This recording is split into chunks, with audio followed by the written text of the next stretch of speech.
gibo ang gabos.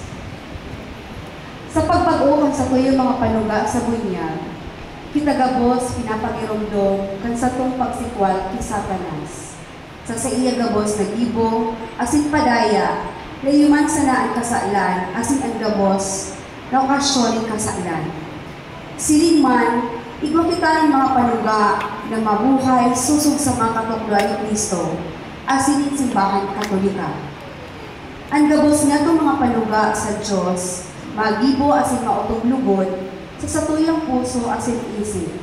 Tangani kita gabos na maabot sa panahon, mabuhay kaiba ni Kristo na sa itong paraligtas.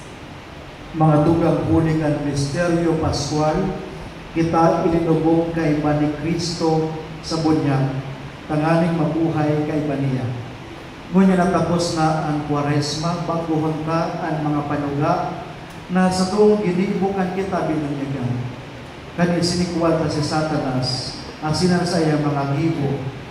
Kan kita nanuga na maglilingkod sa Diyos sa sayang banal na simbahan. Kaya mga tugang, ahapoton to kamo, isinisikwalin do si Satanas. Opo, isinisikwal niya. Isinisikwalin do ang sa iyang mga gibo. Opo, isinisikwal niya. Isinisikwalin do ang sa iyang mga padaya. Opo, isinisikwal niya. Sa mga masunod na hapon, ang sa iyong isisimbag, opo, minatubod kamo. Nagtutubod kamo sa Diyos amang makakamhan. Kaglalang kan langit asin daga. Opo, minatubod kami. Nagtutubod kamo kay Jesucristo. Bugtong niyang aking sa tong kaguranan, namundag kay Birhen Maria, nagtiyo sa kagadanan asin ilinubog, nabuhay liwat sa mga gadan, asin nagtutukaw sa tuo kanama.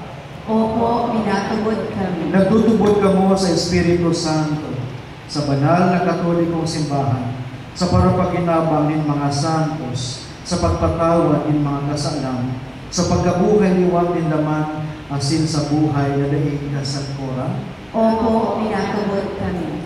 O Diyos amang makakamhan, Ama ni Jesucristo na sa mong kaguranan, bagong buhay itinao mo sa mo, uli sa tubig asin sa Espiritu Santo, asin pinapatawad mo ang gabos ming mga kasalan. Maglarilugod kaming maimbod kay Jesucristo kaguranan niya mo sa panahon na daig kasagkoran. Amen. Mawirik ako rin ako bibitna sa pagwirik na po mapandulos. Hallelujah.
Asin